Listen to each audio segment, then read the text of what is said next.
네, 이번 우리 젊은이교회 선교 캐치프레이즈는 열방이 경배하게 하라. 그래서 일본도 가고 러시아도 가는데 그곳에서 우리가 하나님을 찬양하면서 그들이 주님을 모를지라도 우리를 통하여 하나님을 경배하게 하라. 하나님은 영광 받으실 분이시다. 이런 마음으로 청년들이 선교를 준비하고 이제 태국 가서 하나님 앞에 뜨겁게 찬양을 했는데요. 지난 주간에 우리 태국뿐만 아니라 일본 두 팀이 선교를 다녀왔고, 또 중국도 다녀왔고, 터키 첫 번째 팀도 다녀왔습니다. 지금 현재 나가 있는 팀이 티벳 두 번째 청장년 팀이 나갔고요. 터키 청장년 팀이 나갔고, 티벳 팀도 나가 있고요. 오늘 네팔 팀이 출발을 하고, 중국은 청소년들 17명인가요? 18명이 선생님과 함께 또 중국, 북한 접경 지역에 갔습니다. 뿐만 아니라 지금 예수믿음교회 또 다른 어떤 지방에 있는 교회에 우리 각 지역에서 우리 장년들이 지금 국내에 전도 여행 중이고요. 또 아울러서 다음 주에 또 다른 단양이나 그런 여러 괴산 지역에 가서 또 주님의 귀한 복음을 전합니다. 저는 참 감사합니다. 우리 수지선언 목자교회가 우리 하나만을 위한 교회가 아니라 다른 어려운 지역의 교회를 섬기고, 더 나아가 민족과 열방에 주님의 생명의 복음을 전하는 교회임을 감사하고 찬양드립니다. 해외 나가서 사역을 할 때 꽤 많은 열매를 실은 맺고 왔어요. 다녀온 팀들 이야기를 들어보니까 지금 일본과 여러 가지 정치적 관계가 좋지는 않은데, 우리는 하나님 나라의 관점에서 바라보니까 많은 영혼들이 영접하고, 또 일본에 있는 청소년부 안에 또 부흥이 일어나고, 저희 태국팀 같은 경우도 이따 간증을 하겠지만 정말 99% 불교를 믿는 그 지역에 우리가 함께 하나님을 찬양할 때 예배하고 또 결신하는 그런 아름다운 역사가 지난 주간에도 일어났습니다. 여러분, 우리는 복음이 얼마나 위대한지를 정말 마음 깊이 깨달아야 합니다. 복음은 나 하나만 구원하는 복음이 아니에요. 내가 예수님 만나서 참 좋다, 내가 교회 다니니까 참 좋다, 여기서 멈출 복음이 아닙니다. 주님이 탄생하실 때 천사가 이렇게 외쳤지요. 누가복음 2장 10절에 있는 말씀 함께 한번 큰 소리로 외쳐볼까요? 시작. 보라, 내가 온 백성에게 미칠 큰 기쁨의 좋은 소식을 너희에게 전하노라. 아멘이십니까? 온 백성, 모든 사람들에게 미칠 큰 기쁨의 좋은 소식을 너희에게 전하노라. 다윗의 동네에 너희를 위하여 구주가 나셨으니 곧 그리스도 주시니라. 여러분, 우리가 받은 복음은 우리 안에 멈출 복음이 아니에요. 가까이에 있는 이웃으로부터 온 백성에게 미칠 복음이에요. 그 아래에 있는 말씀 마가복음 16장 15절 큰 소리를 읽어보실까요? 시작. 또 이르시되 너희는 온 천하에 다니며 복음을 전파하라. 온 천하에 다니며. 이 당시에 비행기가 있었습니까? 무슨 자동차가 있었습니까? 그냥 도보로 가든지 배를 타고 가든지 조금 괜찮으면 말을 타고 가는 그러한 원시적 시대에 주님께서는 이 복음을 받은 자는 온 천하에 다니며 만민에게 하나님의 나라의 복음을 전하라고 그렇게 말씀을 하셨어요. 예수님께서는 이 복음을 통하여 우리를 구원하셨습니다. 그리고 이 복음을 통하여 열방에 잃어버린 그 영혼을 찾기를 원하세요. 저는 이 사역을 하면서 느끼는 게 우리가 하나님을 기쁘시게 하는 일을 할 때 우리의 마음에 성령의 기쁨을 느끼거든요. 그런데 그 어떠한 일을 할 때보다 이 귀한 복음을 잃은 양에게 전하여 그 영혼을 구원하고자 할 때 저는 주님이 가장 기뻐하신다고 하는 경험을 많이 해요. 저희 교회 전도부에서 수지구청도 나가고 또 학교에도 나가고 특별히 요양원 전도가 있거든요. 이제 저도 학기에 한 번씩 요양원 전도를 가는데 가면 정말 치매 어르신들이 그곳에 나오세요. 어떤 분은 교회를 다니셨던 분도 있고 어떤 분은 그곳에서 전도팀에 의하여 좀 정신은 제대로 있지 않으시지만 나온 분들이 계셔요. 근데 좀 제가 사역이 바쁠 때 이 요양원을 가는 부분에 있어서 고민을 할 때가 있어요. 그런데 성령께서 그런 마음을 주십니다. 내가 기뻐하는 곳이다. 비록 이들이 잘 너의 말을 알아듣지 못한다 할지라도 그들은 영이 있지 않느냐. 네가 그곳에서 예배하고 하늘나라의 복음을 전할 때 나는 이 땅에 소외되고 가난하고 그렇게 병든 사람들에게 복음을 전하는 것을 기뻐한다. 이런 마음을 주세요. 그리고 그 요양원에서 찬양을 하고 예수 그리스도를 전하면 주님의 임재가 그곳에 함께하는 것을 경험해요. 와, 주님께서는 잃어버린 자를 구원하기 위해 이 땅에 오셨고 이 복음을 받은 자는 그 주님의 마음을 받아서 모든 백성에게 복음을 전하는 것, 이게 우리의 가장 귀한 일이구나라는 생각을 합니다. 이번 태국 선교 마지막에 그 빈민가 방문이 있었습니다. 우리나라도 서울 구룡마을 같은 데 보면 도시 옆에 빈민가가 있잖아요. 지금 이제 아파트 개발을 한다고는 하는데 거기도 방콕 시내 변두리에 빈민가가 있더라고요. 이제 거기에 우리가 쌀과 음료를 전달하기 위하여 그곳에 갔습니다. 한 5가정을 방문하기로 예정을 했는데 다 믿지 않는 가정이었습니다. 근데 갔더니 거기 계신 분들이 자신들의 어려움을 이야기하시더라고요. 고혈압이 있고 신장이 좋지 않고 자녀가 장애인이고 나는 너무 힘들고 이러한 이야기를 쭉 하시는데 일단 우리들이 주님의 이름으로 왔으니까 그분들을 위해서 기도를 해드렸어요. 병의 치료를 위해서. 그리고 난 다음에 첫 번째, 두 번째는 제대로 복음을 전하지 못했는데 한 3번째부터 복음을 전하기 시작했어요. 우리가 알고 있는 그 회개와 또 예수의 구원에 대한 복음, 천국 지옥에 대한 복음을 전하기 시작했는데 신기하게 99% 불교 지역에 낯선 이방인들이 젊은이들이 와서 예수 그리스도를 이야기하는데 거기서 3명이 영접을 했어요. 근데 그냥 영접을 한 게 아니라 정말 간절한 마음으로 그분들이 영접을 하더라고요. 그런데 제가 처음에는 그냥 쌀을 전해주는 구제 차원에서 갔다가 복음을 전하기 시작하자 갑자기 제 마음이 기뻐지기 시작하는 거예요. 아주 구정물 같은 게 보통 그런 열대 지방에서는 이렇게 물 위에 집을 짓잖아요. 밑에는 그냥 구정물들인데 그 빈민가를 다니는데 어느 순간에 마음이 벅차오르기 시작하더라고요. 성령님이 제 안에 기쁨을 주시더라고요. 내 마음이 왜 이렇게 기쁠까? 복음을 전할 때 온 백성에게 미칠 이 큰 기쁨의 좋은 소식을 전할 때 잃어버린 한 영혼을 구원하려고 할 때 내 영이 그렇게 기쁘고 주님이 기뻐하시는구나. 나중에 피드백 모임을 하는데 청년들도 동일한 이야기를 하더라고요. 너무 좋았다고.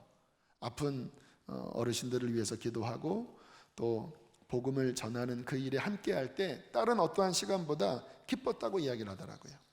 이번에 일본 아울리치 팀도 일본 거리를 밟으면서 후쿠오카를 다니면서 굉장히 많은 사람들이 결신을 했다고 하는데 또 온 팀원들이 복음을 전할 때 너무나 큰 감격을 갖게 되었다고 이야기를 하더라고요. 작년에 입당하고 초에 1월 달에 우리가 PT 집회를 이곳에서 했죠. 그 BT 집회를 한 첫째 날 밤 집회 때 주님께서 저희 교회 안에 구체적인 방향을 말씀을 하셨습니다. 제가 몇 번 간증을 했죠. 주님이 교회에 다음 스텝은 무엇입니까? 우여곡절 끝에 예배당을 지었고 이제 입당을 했습니다. 하나님, 이제 다음 스텝은 무엇입니까? 제가 어떠한 방향으로 목회를 해야 되겠습니까? 바로 이 자리에서 서서 제가 기도를 하고 있었는데 성령께서 제 안에 분명한 응답을 주셨습니다. 선교다. 이 교회는 선교를 향하여 나가야 한다. 온 백성에게 복음을 전하는 이 일을 향하여 나가야 된다라는 마음을 주셨는데, 그러면서 주님께서 저희 교회에게 주신 말씀이 창세기 28장에 있는 야곱의 베델 사건에 대한 말씀을 레마로 우리에게 주셨습니다.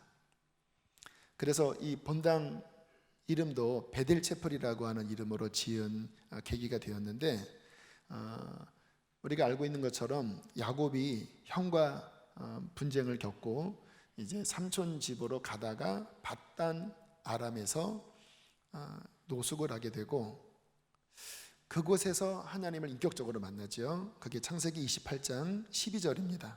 함께 읽겠습니다. 시작.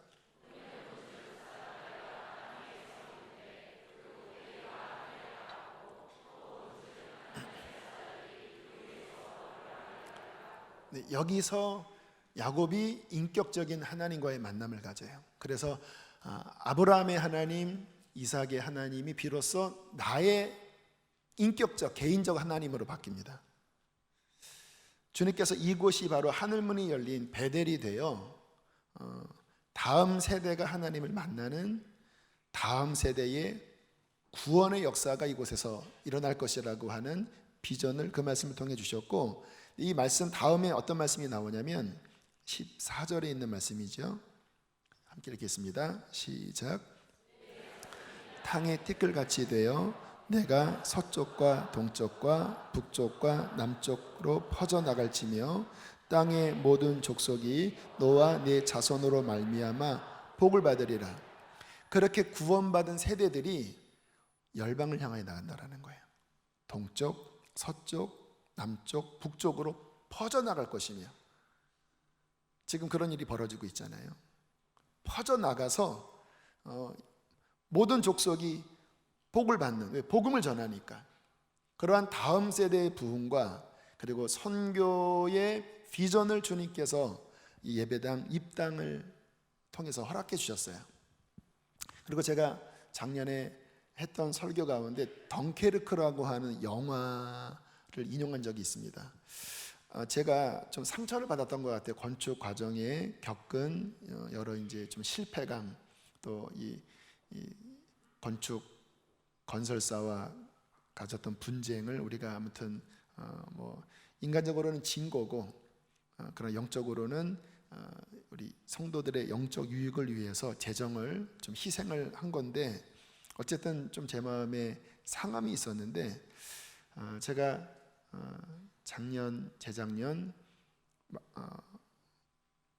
요한복음을 강의하다가 제가 영화를 인용을 한 적이 있어요.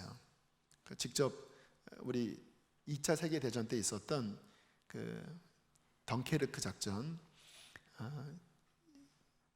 영국 연합군이 독일군에게 의하여 좀 패배를 당한 듯 싶었지만 그 패배가 아니라 한 발 뒤로 물러나서 전열을 갖춘 그 군대가 그 후에 노르망디 상륙 작전을 성공해서, 큰 그림으로는 그 덩케르크 작전 후퇴가 결국 2차 세계대전을 승리한 어떤 교두보가 된 그런 중요한 2차 세계대전의 전쟁이었거든요. 근데 그때 독일 연합군, 그 영국군이 후퇴를 할 때 처칠 수상이 그들에게 격려한 그 마지막 연설을 들으면서 굉장히 제 마음에 어떤 감동이 있었어요. 마치 우리 교회에게 주셨던 말씀 같다라는 생각이 들었어요.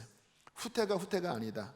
너희의 자녀들이 진정한 영적 싸움을 싸울 것이고 그들이 앞으로 전진할 것이다. 근데 제가 그 영상을 캡처를 하고 싶었는데 캡처를 못했습니다. 그래서 몇 번 그냥 구두로만 인용하다가 오늘은 내가 그 영상을 다시 영화를 다운받아서 돈을 내고 다운받아서 그 부분만 캡처를 해야 되겠다. 그래서 찾아봤더니 딱 제가 원하는 딱 그 영상이 나오더라고요. 그래서 그 영상을 잠깐 준비를 했습니다. 제가 눈물을 흘렸던 바로 그 영상입니다. There was a victory inside this deliverance which should be noted. 후퇴한 다음에요. 해잔병 같은 느낌의 저 병사인데 막 사람들이 기뻐했습니다. 이 비행기 탄 병사는 이제 독일군에게 실은 잡혀요. 이러면서 처칠의 연설, 실제 했던 그 연설이 나옵니다. We shall fight on the seas and oceans. 소리 더 켜주세요. We shall fight with growing confidence and growing strength in the air.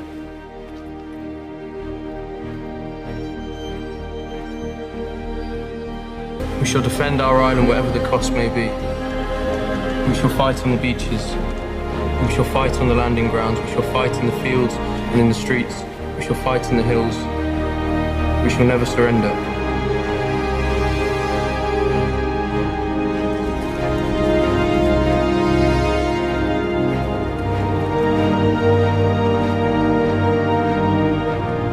And even if this island or a large part of it were subjugated and starving, we'd carry on the struggle until, in God's good time, the new world with all its power and might steps forth to the rescue and the liberation of the old.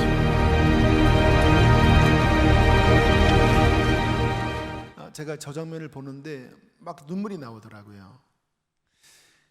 너희들은 진정한 싸움을 싸우는데 그것은 육에 속한 싸움이 아니라 하늘에 있는 악의 영들과 싸우는 것이다.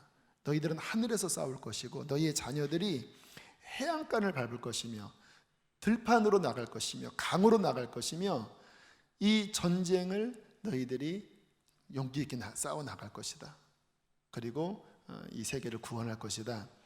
근데 이 처칠의 연설을 들을 때 제 마음에 어떤 환상이 그려졌어요. 우리의 성도들이, 청년들이, 우리의 학생들이 비행기를 타고 하늘을 날아서 열방으로 나아가는, 그들이 해안가에서 하나님을 찬양하는, 영적 전쟁의 승리를 선포하는, 그들이 산과 골짜기에서, 그들이 도시에서 여호와의 전쟁을 싸워 나가는데, 그때는 패배하는 전쟁이 아니라 복음을 들고 앞으로 진격하는 그러한 장면이 보이는데 그렇게 눈물이 나더라고요. 그게 작년 1월경에 제가 경험했던 일인데, 지금 1년이 좀 넘게 지났죠. 1년 한 5개월, 6개월 지난 올해, 물론 작년 여름에도 우리 교회에 많은 선교가 있었지만 올해 들어서 지금 한번 상황을 보세요. 교인의 10% 이상이 지금 해외를 나갔습니다. 200명 이상이 해외를 나갔고 지금 나가 있고 앞으로 나갈 거예요. 뿐만 아니라 국내에도 또 굉장히 많은 숫자가 어려운 교회의 들판에 골짜기에 흩어져서 그들을 섬기고 있어요. 작년, 재작년 그 어려움을 통과하고 또 제 안에 상처도 있는 그런 마음 가운데 주님께서 보여주셨던 그 환상, 너희의 자녀들이 이곳에서 하나님을 만나고 그들이 동서남북에 퍼져나갈 것이고 하늘에서, 해안가에서, 들판에서, 강가에서, 도시에서 여호와의 전쟁을 하는 그 주님이 주셨던 어떤 환상, 그 격려가 지금 우리 교회 가운데 이루어져 나가고 있다고 하는 사실이 너무나 기쁘고 감격적입니다. 여러분은 안 감격적이십니까? 담임 목사가 아니니까 그러시나요? 물론 여전히 저희 교회에는 부족한 점이 많습니다. 저는 아직 우리 교회가 여러모로 초기 단계에 머물러 있는 영역이 있다고 생각을 해요. 그러나 제가 생각하는 신앙생활은 뭐냐면요, 하나님이 함께 하시면 저는 그것이 가장 소중하고 귀한 것이라고 저는 믿어요. 건물이 없어도 솔직히 괜찮아요. 하나님이 함께 하시면 그분이 이끌어 가신다면 그 신앙, 그 교회는 성공한 거예요. 그러나 건물이 있고 아무리 겉으로 모든 것이 완벽하게 보였다 할지라도 하나님이 함께하지 않는다면, 하나님이 이끌지 않는다면 무슨 의미가 있겠습니까? 다 인간의 모임으로 끝나는 거지요. 근데 저희 교회를 생각해 볼 때 작년, 재작년 주님이 주셨던 그 비전, 다음 세대가 일어나고 하나님 나라를 향하여 동서사방으로 뻗어나가는 그 하나님의 비전이 일관성 있게 우리 교회 안에 이루어져 가고 있다는 것을 생각할 때 하나님이 우리와 함께 하시는구나, 주님이 우리 수지선한 목자교회를 기뻐하시고 그분의 크신 뜻을 위하여 이끌고 계시는구나 라는 생각을 제 마음속에 품습니다. 여러분은 어떻게 사는 게 잘 사는 인생 같으세요? 나이 한 번밖에 없는 인생, 길지 않죠? 여기 계신 우리 연세가 제 나이 안팎, 아래든 위든 계신 분들은 정말 남은 시간이 얼마 남지 않았어요. 앞으로 대통령 선거 한 6번만 하면 끝납니다. 6번만. 5, 6이 30. 그러면 보통 70, 80, 90이에요. 특히 70 후반 넘어가면 움직이기도 쉽지 않잖아요. 물론 움직이는 분도 계시지만 동서남북으로 뻗어나가는 게 아무튼 쉬운 일은 아니잖아요. 우리의 한 번밖에 없는 인생, 어떻게 사는 게 참다운 인생일까 생각을 해볼 때 오늘 본문을 지금 읽겠습니다. 사도행전 2장 17, 18절 말씀이에요. 함께 보겠습니다. 시작. 하나님 말씀하시기를 말세에 내가 내 영을 모든 육체에 부어주리니 너희의 자녀들은 예언할 것이요 너희의 젊은이들은 환상을 보고 너희의 늙은이들은 꿈을 꾸리라. 그때에 내가 내 영을 내 남종과 여종들에게 부어주리니 그들이 예언할 것이요. 이게 아까 찬양할 때 제가 선포했잖아요. 구약의 하나님께서 하신 예언의 포인트는 뭐냐면 메시아가 올 것이다. 그러면 하늘나라의 문이 열린다. 하늘나라의 문이 열리면 무슨 일이 벌어지느냐? 성령이 임하신다. 성령은 하나님의 나라의 영이시거든요. 근데 성령이 임하시는데 누구에게 임하시느냐? 모든 육체에게. 성령이 임할 때 어떤 일이 벌어집니까? 어린아이가 뭐를 압니까? 근데 어린아이일지라도 성령이 임하시면 하나님의 감동된 말을 하는 거예요. 그게 예언입니다. 우리가 예언하면 길거리에 무슨 점쟁이가 예언한다 그런 생각을 하니까 예언이 좀 혼란스러운데, 성경에서 말씀하는 예언은 성령이 임하실 때 하나님이 하시는 말이 막 입 밖으로 나오는 거예요. 그래서 구약에도 보면 성령이 임하시면 갑자기 사람들이 평상시와는 다른 말들을 했습니다. 꼭 방언을 의미하는 게 아니에요. 하나님이 그 마음 가운데 하늘의 언어를 막 이야기하는 거예요. 근데 어린아이들도 성령이 임하시면 평상시 본인이 생각하지 않았던 하나님이 붙잡으시는 말들을 막 하는 거예요. 막 내가 열방을 구원할 것입니다. 나는 하나님이 이런 일을 할 것입니다. 평상시에 본인이 꿈꾸지 않았던 하나님이 그 혀를 붙잡으셔서 하늘의 언어를 말하는 거예요. 이번 우리 청소년 수련회 잘 마쳤는데 고3 아이들, 여러분 요즘 시대 고3 수련회 거의 안 가요. 근데 저희 교회는 많이 갑니다. 우리 고3의 믿음도 독특할 뿐만 아니라 부모님의 믿음이 독특하기 때문에 많이 가요. 근데 고3 아이들이 수련회에 새벽 3시까지 기도를 했대요. 그들이 새벽 3시까지 무슨 기도를 했을까요? 예언을 하는 거예요. 그들이 하는 기도 속에 성령이 그들을 만지셔서 감동하시는 어떠한 고백들을 하는 거예요. 어린아이에게 성령이 임하시면 하늘의 언어를 이야기합니다. 하늘의 수준의 이야기를 선포하는 거예요. 청년들은 어떤 일이 벌어집니까? 청년들은, 젊은이들은 환상을 봐요. 저는 그런 면에서 아직 젊은이인 것 같아요. 환상을 봤거든요. 우리 교인들이 뻗어나가는, 저는 이렇게 영이 깨끗하지 않아서 그런 어떤 영화 같은 그런 이렇게 선명한 환상은 못 봐요. 그런데 어떤 이미지가 제 안에 떠오를 때 가슴이 타오르는 어떤 이미지가 있거든요. 근데 그런 경우는 자주 있는데, 젊은이들은 하늘에 하나님의 환상을 봐요. 하나님의 나라의 꿈이 그 안에 부어져요. 여러분, 정말 우리의 가슴을 뛰게 하는 것은 무엇입니까? 이 땅이 어떤 것들이 아니에요. 이번에 해외 갔더니 진짜 K-팝 우리 외국 분들이 너무 좋아하더라고요. 정말 막 소리를 지르고 막 난리예요. 제가 그들에게 그랬습니다. 여러분들이 아무리 K-팝 스타를 좋아하지만 K-팝 스타는 너희들을 모른다. 그랬더니 아주 막 얼굴이 막 굳어지면서 저를 막 째려보더라고요. 그게 진짜 우리의 가슴을 뛰게 하는 본질이 아니잖아요. 왜? 나도 모르는 그 사람을 좋아한다, 그게 무슨 의미가 있겠습니까? 정말 우리의 가슴을 뛰게 하는 것은 나를 아시는, 나를 영원히 구원하시는 하나님의 나라의 환상을 보는 거예요. 그분께서 창세 전부터 꿈꾸신, 그리고 그의 복된 소식을 통하여 지금도 이루어 나가고 계신 그 하나님 마음 안에 있는 이 땅을 향한, 또 영원한 하나님의 나라를 향한 그분의 그 환상을 보는 것. 어떻게 가능할까요? 성령이 임하시면 그게 보이는 거예요. 그 예수전도단 그 창시자 로렌 커닝햄 목사님이 그 젊은 시절에 벽을 보는데 갑자기 그 벽이 바다로 보이더래요. 그 바다에서 파도가 계속 이렇게 흰 거품을 내면서 이렇게 육지적으로 본인을 향하여 이렇게 밀려오는 장면이 보이더래요. 환상을 본 거죠. 그런데 그 파도 거품 하나하나마다 청년들이 보이더래요.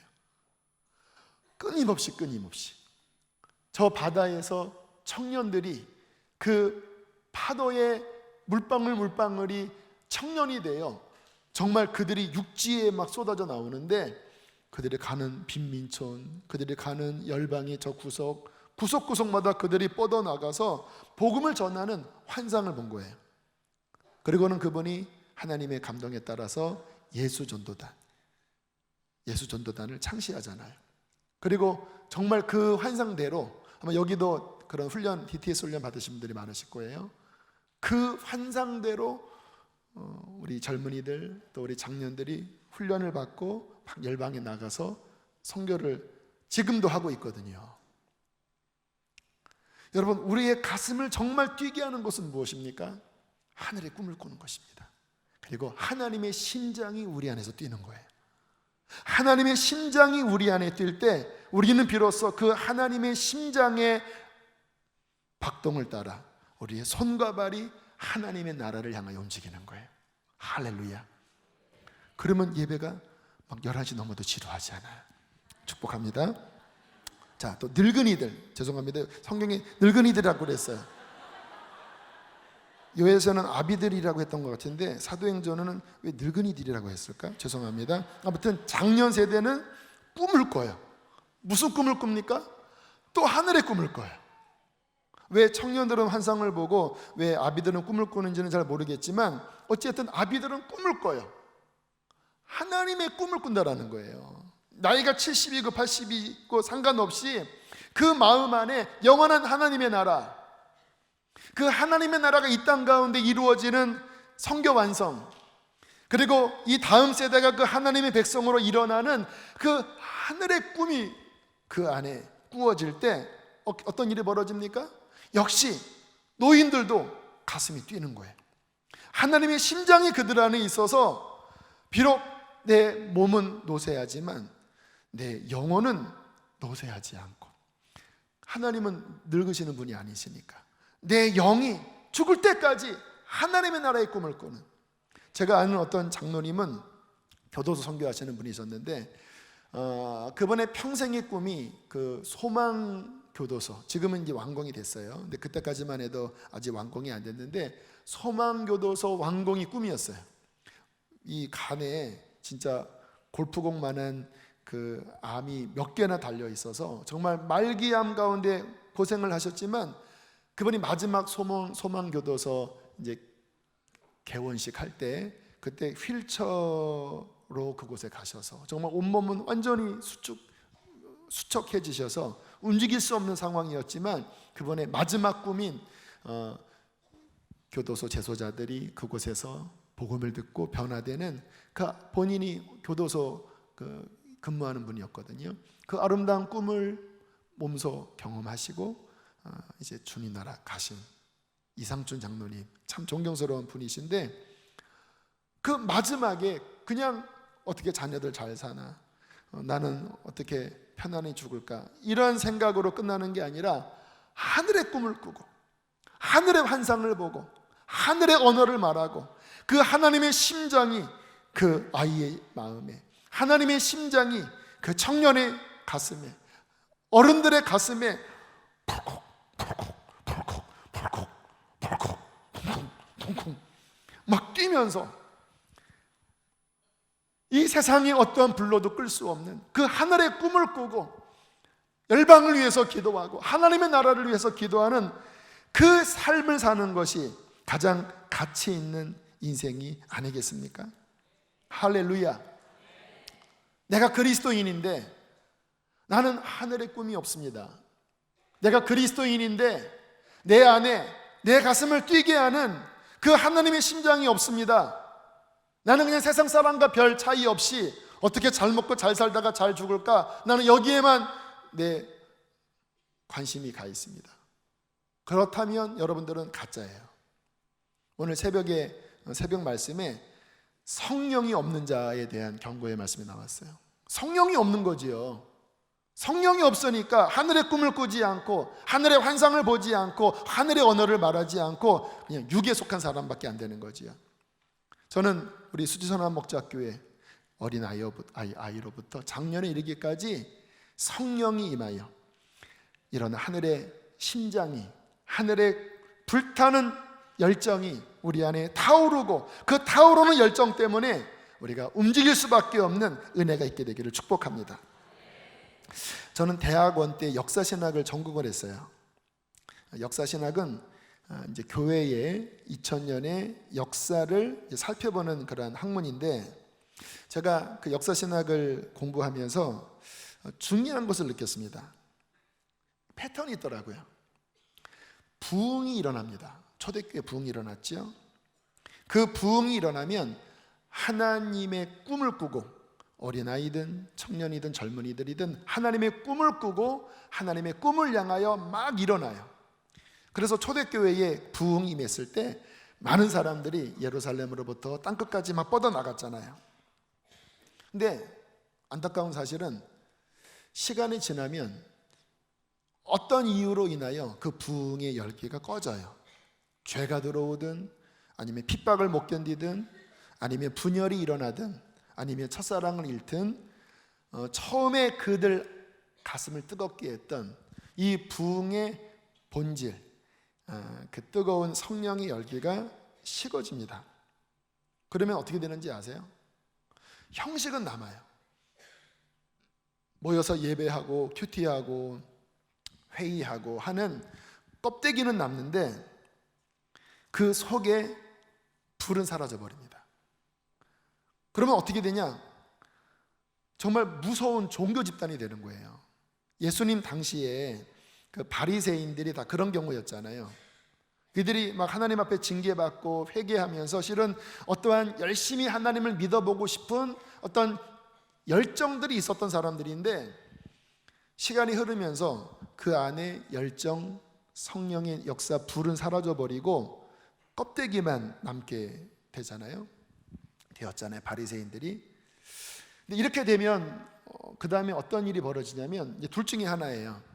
하나님께서 다시 기회를 주십니다. 그래서 어떠한 강력한 주님의 종이 일어나든지 선지자가 일어나서 다시 복음으로 돌아가자, 본질로 돌아가자, 다시 우리가 회개하고 하늘의 불을 받자, 이거를 받아야 우리가 제대로 갈 수 있다, 이렇게 외치는 어떤 회복의 사역자들이 일어나요. 하나님의 은총이죠. 근데 바로 그때 두 부류로 갈립니다. 잘 들으셔야 돼요. 주께서 우리 교회에게 지금 주시는 말씀이니까. 어떤 이들은 그러한 회개의 외침, 다시 복음으로 돌아가자고 하는 그 외침이 들릴 때에 완고하게 거절하는 종교인들이 나와요. 이것을 거절하는 사람들은 불신자들이 아닙니다. 한때 부흥을 경험했던 사람이에요. 한때 주님을 사랑했던 사람이에요. 그런데 무슨 이유를 통하여 그 불이 사라져버리고 종교 껍데기가 남았거든요. 그 핵심에는 자아가 있고 육신이 남은 거예요. 그런데 다시 회개하고 회복하자고 하는 하나님의 자비의 손길이 올 때 이 사람들이 종교로 이 하나님의 부흥의 불길을 죽이려고 합니다. 그러면서 극렬하게 반대해요. 바리새인들처럼, 제사장들처럼. 그러나 또 한 부류는 이 주님의 본질의 회복의 역사가 일어날 때 깨달았습니다. 아, 이게 진짜구나. 내가 이렇게 잠들어 있으면 안 되는구나. 그리고 주님이 주시는 그 은혜의 줄기를 잘 따라가면서 부흥의 불을 받는 사람들이 있어요. 이게 바로 초대교회 또는 예수님 복음서에서 보여지는 바로 전형적인 모습인데, 주님께서 영적으로 굳어져 가고 있는 바리새인들, 서기관들을 향하여 그 회복을 외치셨잖아요. 회개를 외치셨잖아요. 그때 그 종교인들이 예수님께 막 힐난했습니다. 너 가짜야. 너 왜 우리의 이러한 유전과 전통을 지키지 않아? 그러한 반문을 했을 때 예수님이 그들에게 하셨던 귀한 말씀이 있습니다. 마태복음 9장 17절 말씀 함께 읽어보시겠습니다. 시작.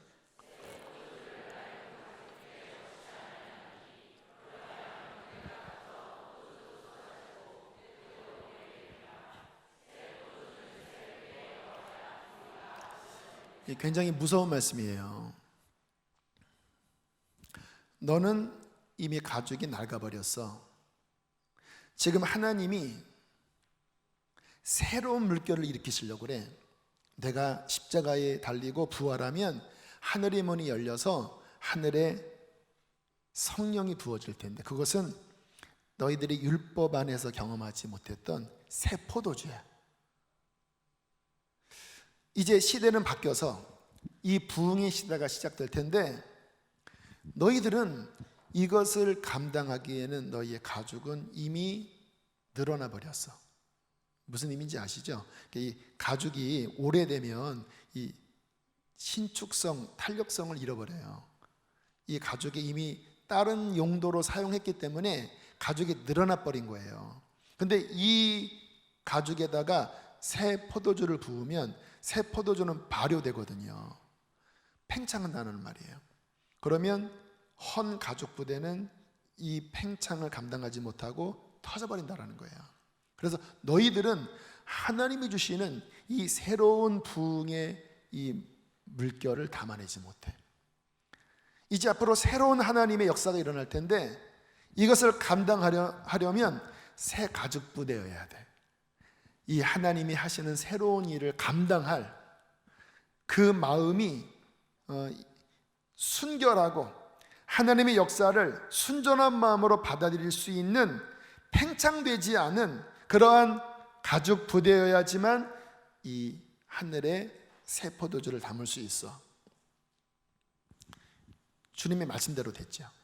결국 바리새인들은 주님의 생명을 죽이려고 십자가에 못 박았고, 어린아이같이 순수하게 이 주님의 역사를 받아들이려고 했던 갈릴리 어부들, 또 그 당시에 죄인이라고 취급했던 수많은 사람들은 어쨌든 종교성이 아닌 그냥 순전한 마음으로 주님을 바라봤기 때문에 이 부흥이 임했을 때 이 새 포도주가 그들 안에 담겨서 열방을 향하여 뻗어나가는 놀라운 하나님의 역사를 경험했다라는 거예요.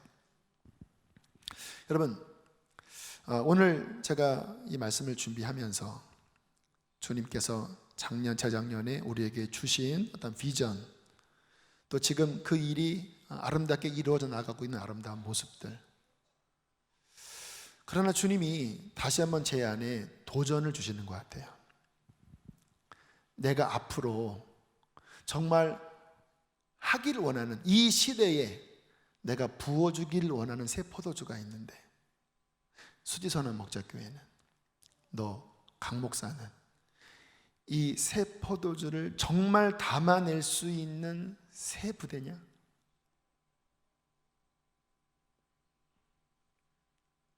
여러분, 주님께서 이 시대에 한국교회가 어려워요. 지금 금요 성령 집회 이렇게 해외나 우리 국내 이렇게 수십 명, 100여 명이 나가 있는데도 이렇게 금요일 날 모이는 교회가 많지 않아요. 물론 안타까운 것은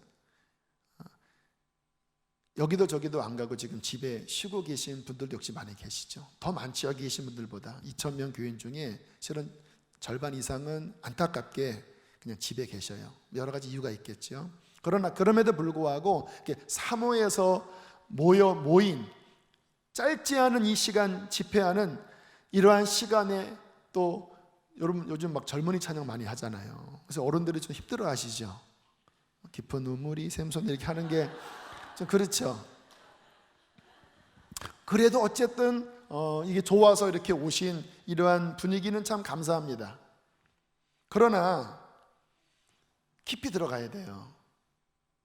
제가 아까 말씀드렸잖아요. 정말 부흥이 일어나면 이 정도 수준이 아니라고. 막 밤을 새도 아쉬운 마음이 들, 지금 어둠이 온 세상을 막 짙게 짓누르고 있는 이 가운데 일어나 빛을 발할 수 있는, 그 모든 것을 다 뚫어낼 수 있는 이 시대를 이길 강력한 하늘의 부흥, 다음 세대들이 우후죽순처럼 일어나고 정말 그들이 모든 방해를 뚫고 넘어가 열방을 향하여 뻗어나가는 마지막 선교 완성을 이루는 그 부흥을 하나님께서 주신다면, 우리가 이전에 경험한 것보다 더 깊은 세수를 부어주신다면, 과연 강대영 목사는, 과연 여기 계신 교우들은, 여기 계신 중직들은 그것을 담아낼 새 부대이십니까? 그것을 사모하십니까? 그렇게 주님께서 새로운 길로 이끄실 때 그것을 따라갈 수 있는 그러한 신축성이 있으십니까? 아니면 조금 은혜 받으신 것 같고 조금 새로워진 것 같다가도 다시 나 옛날에 그렇게 했는데, 나 그때가 편했는데 자꾸 이렇게 목사님은 자꾸 왜 헌신을 강요하는 거야? 왜 자꾸 이렇게 막 열방 이야기하고 왜 이렇게 어렵게 하는 거야? 그러한 옛 부대, 이미 늘어나서 더 이상 이 신축성을 감당할 수 없는 그러한 내적인 반응을 혹시 보이지 않나요?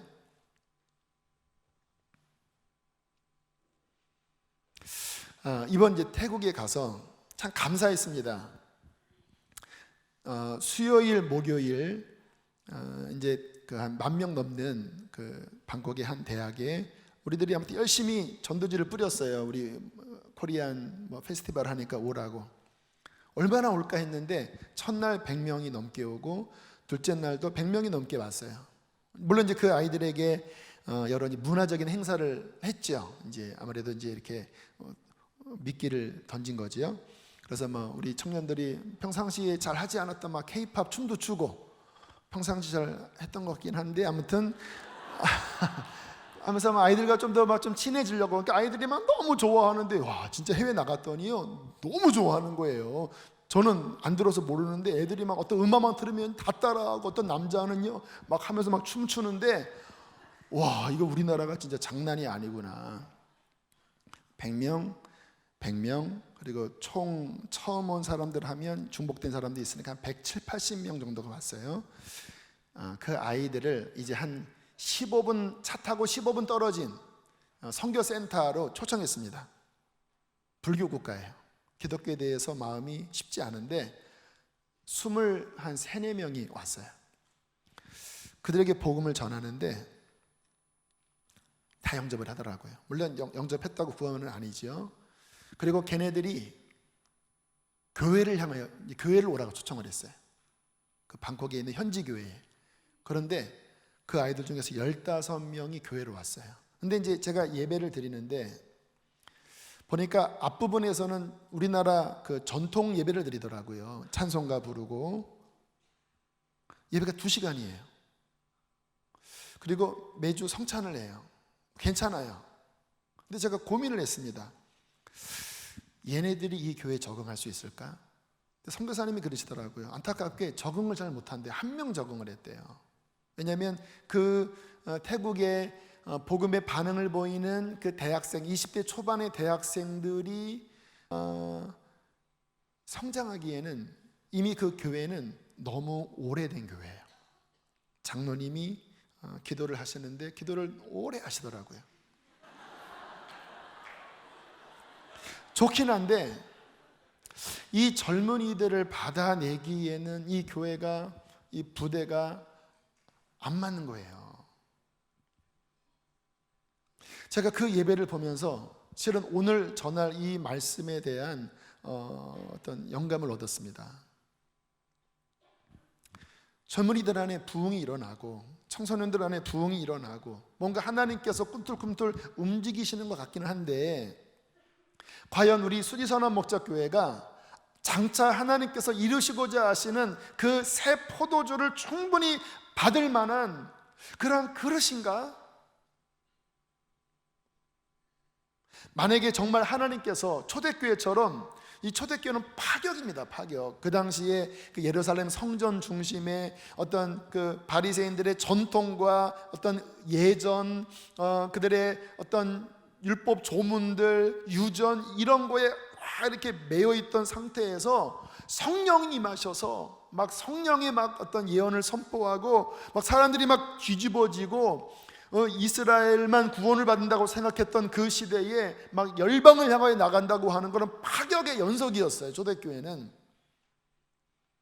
그래서 이 유대인들은 이게 불편했습니다.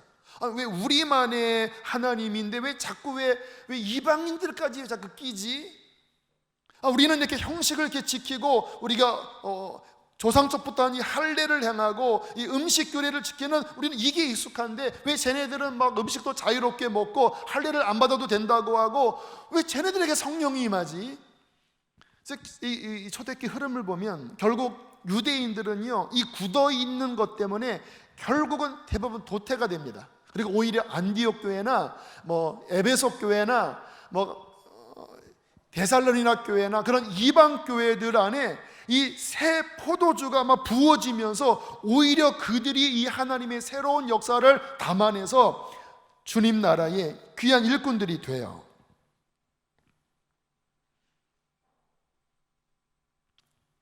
여러분, 마지막 시대입니다. 로마서 14장 11절 12절에 이렇게 말씀하십니다. 함께 읽겠습니다. 시작. 또한 너희가 이 시기를 알거니와 자다가 깰 때가 벌써 되었으니 이는 이제 우리의 구원이 처음 믿을 때보다 가까웠습니다. 밤이 깊고 낮이 가까웠으니. 여러분, 마지막 때입니다. 밤이 깊어요. 어둠의 세력은 본인들의 이 때가 얼마 남지 않다라고 것을 알고 총동원 공격입니다. 각 지금 이 복음을 거절하는 나라들마다요, 이 비자의 장벽을 엄청 높여요. 선교사님들이 막 굉장히 지금 곤혹스러워하는 상황입니다. 무슨 사인일까요?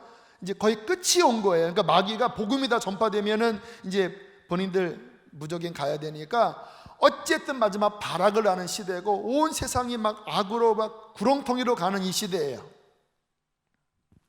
이 마지막 시대에 하나님께서는 늦은 비를 부어주기를 원하십니다.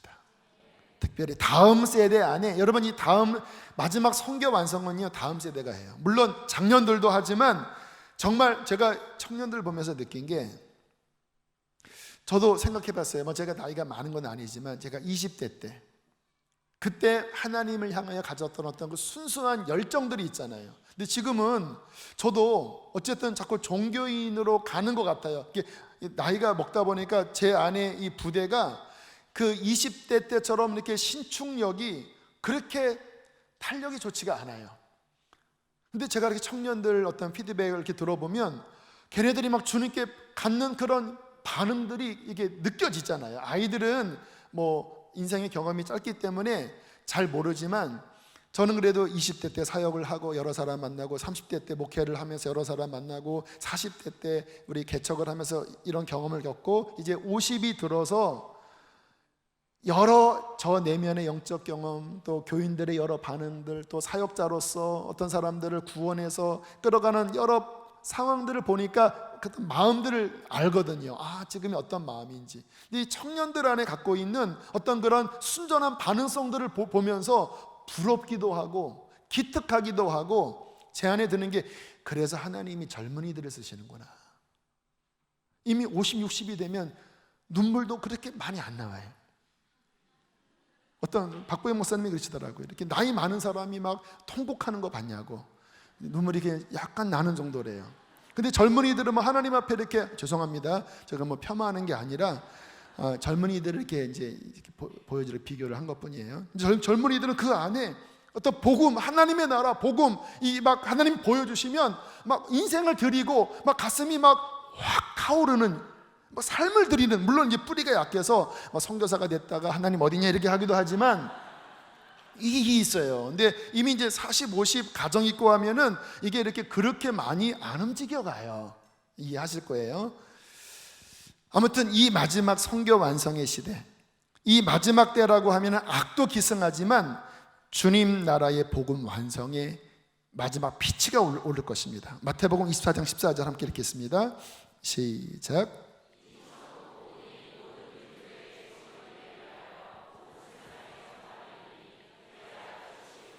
할렐루야. 이 마지막 역사예요. 이 마지막 죄의 기승뿐만 아니라 이 선교 완성을 향하여 늦은 비가 임하는데, 그 늦은 비가 임할 때 그 부흥의 주역은 누구냐? 아이들이에요. 너희의 자녀들이 예언하고 너희의 청년들이 환상을 보고 너희 아비들이 꿈을 꾸면서, 물론 전 세대가 일어나지만 그런 부흥의 역사를 통하여 열방으로 뻗어나가는 그 일을 감당하기 위하여 하나님께서 우리 교회 안에 더 새 포도주를 더 강력하게 부어주기를 원하세요. 그래서 아쉬운 거예요. 제가 오늘 찬양 좀 길었습니다. 보통 한 25분에 끝나는데 오늘은 막 35분까지 했어요. 근데 아쉬워요, 제 마음이. 왜냐하면 주님께서 우리 교회에게 부어주시고자 하시는 그 분량, 그 뜨거움, 그 뻗어나갈 그 영적인 활력과 에너지를 담아내려면 오늘 이 정도의 예배 가지고 안 되거든요. 이 정도의 열정 가지고 안 되거든요. 더 강력한 예배의 역사가 일어나고, 할렐루야, 더 강력한 기도의 돌파가 일어나고, 더 강력한 하늘나라의 갈망이 일어나서 육체의 피곤함과 어떤 인간의 어떤 지루한 종교적인 이런 것들을 다 뛰어넘는 막 하늘의 꿈이, 하늘의 환상이, 하늘의 신령한 언어가 우리의 가슴을 막 가득 채워서 그 하늘의 꿈 때문에 우리의 심장이 벌컥벌컥 쿵쾅쿵쾅 막 뛰는, 그래서 막 정말 가만히 앉아 있을 수 없는, 예배할 때 막 하나님 앞에 뛸 수밖에 없는, 그리고 열방을 향하여 막 뛰어나가는 그러한 강력한 역사가 일어나기를 원합니다. 하나님께서 부어주기를 원하시는 거예요. 과연 우리 수지선언 목자교회는 이 시대의 이 마지막 엔드타임, 하나님 나라의 완성과 이 모든 악과 싸우기 위하여 이 어린아이 세대부터 일어나는 이 시대를 감당할 수 있는 세부대인가? 저는 세부대가 되기를 원합니다. 그래서 오늘 우리 목사님들과 그런 이야기를 나눴어요. 지금 열심히 막 선교도 나가고 막 성경학교 수련회 이렇게 하는 거 참 좋은데, 우리 9월 초에 한번 강력한 집회를 해보자고. 새 술은 새 부대의 집회, New Wine, New Skin, New Wine, New Skin 집회. 그래서 수목금 새벽 낮 저녁, 목요일 새벽 낮 저녁, 금요일 새벽 낮 저녁 9번 집회를 통해서 이제 여름 사역을 쭉 정리하는데, 이렇게 부흥 떴다가 그냥 가라앉고 또 눈 풀리면 안 되잖아요. 더 강력하게 하나님이 이 교회에게 주신 그 비전과 어떤 그 뜻이 더 확고해지도록, 할렐루야, 9월 초에 수목금 아침 새벽 낮 저녁에 우리 목사님들도 집회하고 저도 하고, 또 외부에서 성령께서 허락하시는 그런 귀한 강사님들 모셔다가 정말 깨끗하게 회개하는 시간을 갖고, 그리고 말씀을 채우는 시간을 갖고 더 선명하게 우리의 자녀들이 성령을 받고 우리 젊은이들이 환상을 보고 우리 아비들이 하늘의 꿈을 꿀 수 있는 더 강력한 예배문이 열리도록 우리 9월 달에 9월 첫째 주 한 달 남았거든요. 4, 5, 9월 4일, 5일, 6일 새벽, 낮, 저녁 강력한 뉴 와인, 뉴 스킨. 할렐루야. 이거 무슨 뭐 다단계 뭐 같아요? 집회를 하자. 그래서 우리 교회가 좀 이렇게 붕 떴다가 푹 가라앉는 이런 교회가 아니라 정말 진정한 부흥으로 계속해서 달려나가는 그런 교회로 나아갑시다. 이렇게 이야기를 나눴어요. 가슴이 뛰시나요? 가슴이 뛰어야 합니다. 하나님의 심장을 가진 자 일어나 주위에 싸우라. 이 마지막 때에 우리 어린아이부터 어른까지 막 하늘의 심장, 뉴 와인에 막 취해서 할렐루야, 뉴 와인에 막 다 취해서 어린아이부터 다 취해서 찬양해 내게 흐르는 막 춤을 출 수밖에 없는, 그래서 막 정신 차려보니까 열방에 가 있고 막 그런 할렐루야, 그런 뉴 와인을 담아내는 새 가족 부다가 되길 축복합니다. 이런 게 불편한 분은 찢어질 거예요. 그런 분들은 이렇게 좋은 전통적인 교회 많아요. 찬송가 부르고 그리고 우리끼리 잘 지내는 좋은 교회입니다. 그걸로 가세요. 괜찮아요. 근데 여기 계시려면 이러한 분위기의 마음을 열고 함께 그래 나도 이 세수를 마시고 아무튼 나도 취해서 이렇게 해서 할렐루야 할렐루야 9월 4, 5, 6일 뉴 스킨 뉴 와인, 거꾸로 했다. 뉴 와인, 뉴 스킨. 그래서 한 달 남았는데 좀 주님께서 좋은 강사분도 주시도록 그래서 계속해서 부흥의 열기가 이어져 나가기를 축복합니다. 함께 찬양하겠습니다.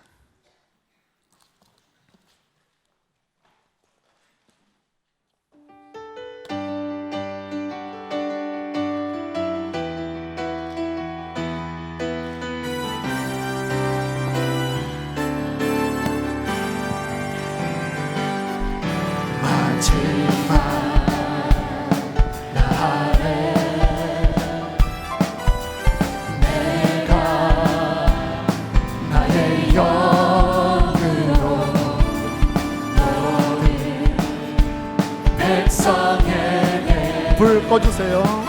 부활와 주리라. 자녀들은 예언할 것이요 청년들은 환상을 보고 아비들은 꿈을 꾸리라. 주의 영이 나면 자녀들은 예언할 것이요 청년들은 환상을 보고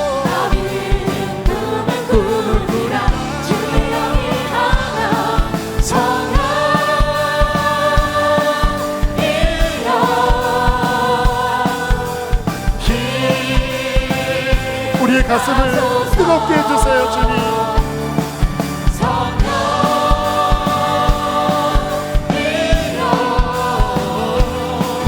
우리에게 희망 부흥이 있으리라. 부흥이 있으리라. 이 땅에 부흥이 있으리라. 이 땅에 동쪽과 서쪽 남쪽 북쪽에 부흥이 있으리라. 이 땅에 부흥이 있으리라. 이 땅에 우리 열방이라고 합시다. 열방에 부흥이 있으리라. 열방에 동쪽과 서쪽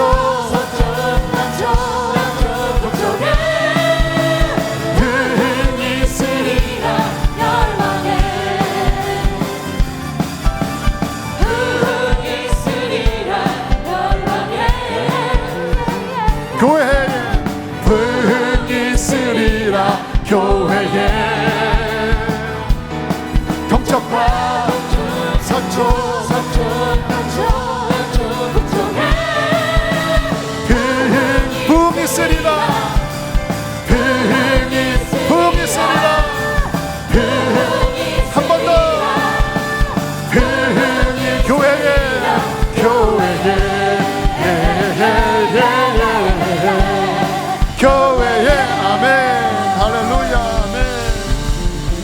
민족의 가슴마다 피 묻은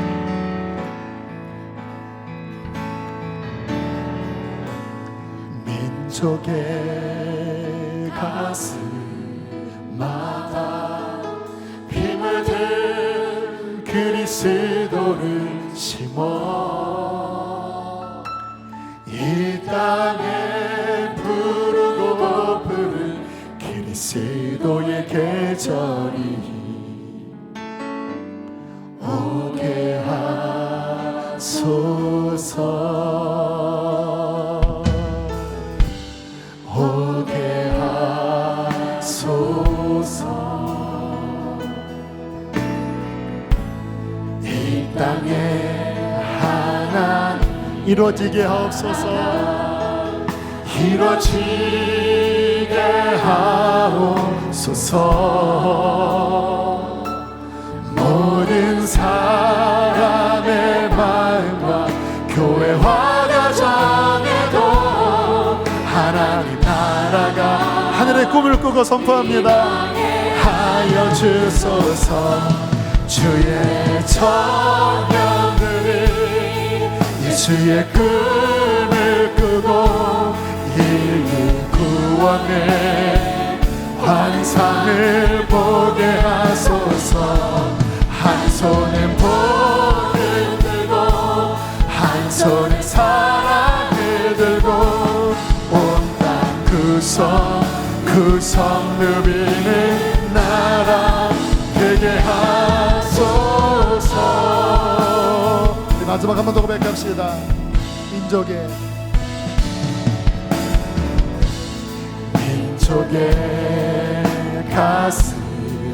가슴마다 피 묻은 그리스도를 심어 이 땅에 부르고 부른 그리스도의 계절이 오게 하소서 오게 하소서. 주님께서 여러분을 통하여 그 일을 이루기를 원하십니다. 성령을 주시기를 원하십니다. 하늘의 꿈을 꾸기를 원하십시오. 소서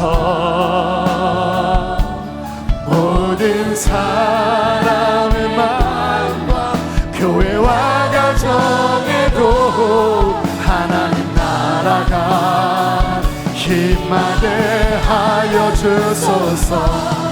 주의 청년들이 예수의 꿈을 꾸고 인류 구원의 환상을 보게 하소서. 한 손에 복음 들고 한 손에 사랑을 들고 온 땅 구성 누비는 나라. 우리 마지막 주의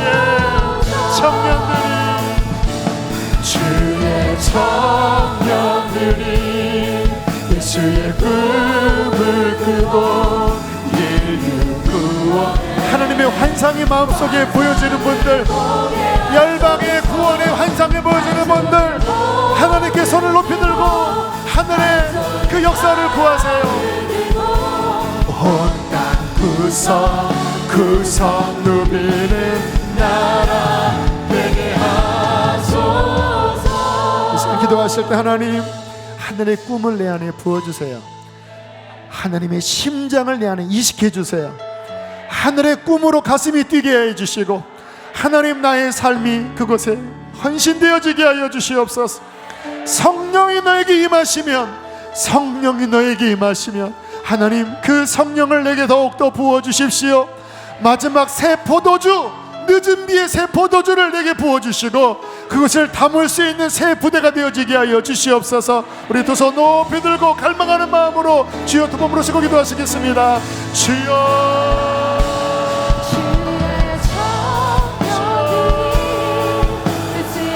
갈망하라, 갈망하라, 갈망하라. 우리 하나님, 우리 하나님, 우리 하나님,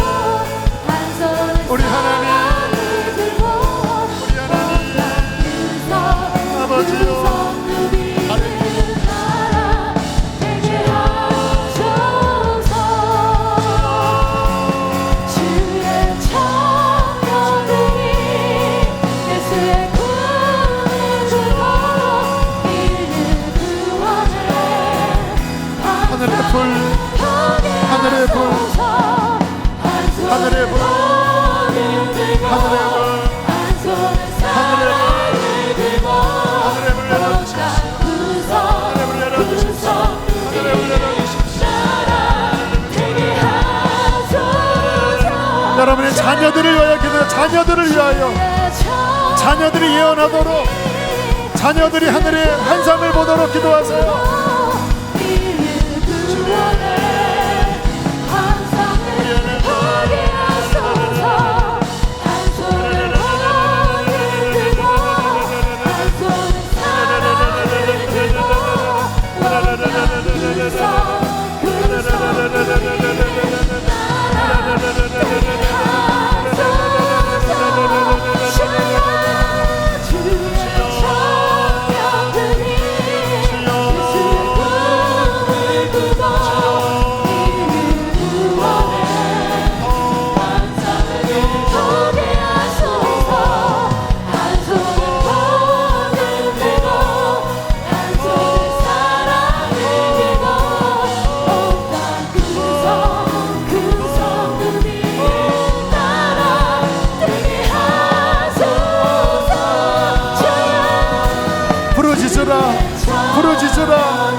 부르짖으라.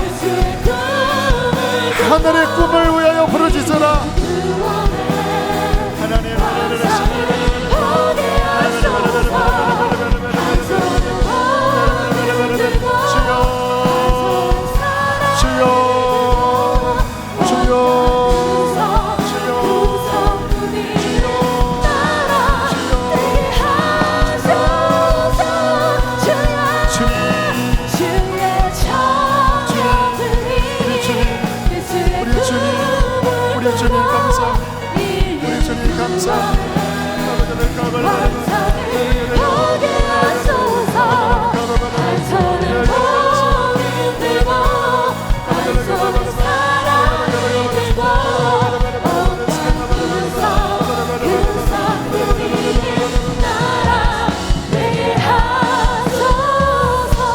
시간 초청할게요. 오늘은 안수하지 않을게요. 우리 사역자들도 이 기도에 동일한 반응을 보이시면 좋겠습니다.